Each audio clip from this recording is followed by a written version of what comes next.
I understand that you worked at some point with Michael Jackson. What was that like, working with Michael Jackson? I dated Michael Jackson. Oh my God!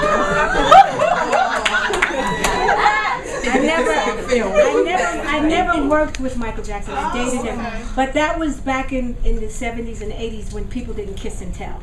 You know, you didn't kiss. Now everybody tells everything. Yeah. But back then, we dated for a while. Yeah. How long? Great tell. Who wouldn't ask that? We did it for a good little while. Okay, I'll take that. Look at that smile. Wow. So he's a real person, just He's a normal real person. loving.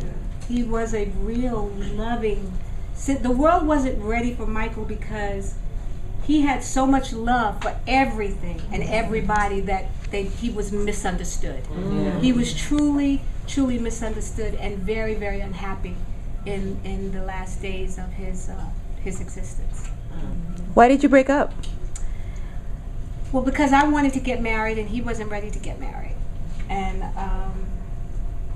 he wanted to experience other things, as we now see. So that's why.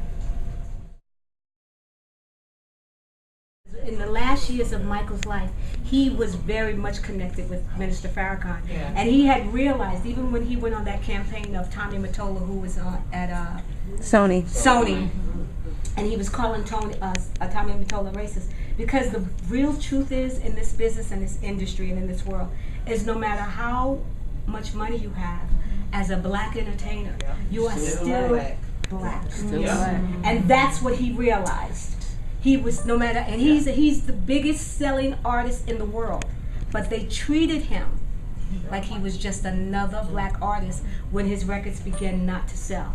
And that pained him. And he went on that campaign of calling Tommy Mottola racist and all of that. He's not the only one. And he's not the only one. But he learned later because you're only as good as your last record. And that's what I realized early. You're only as good as whatever hit you have at that moment. Your history, my credentials and what I've accomplished means nothing to them.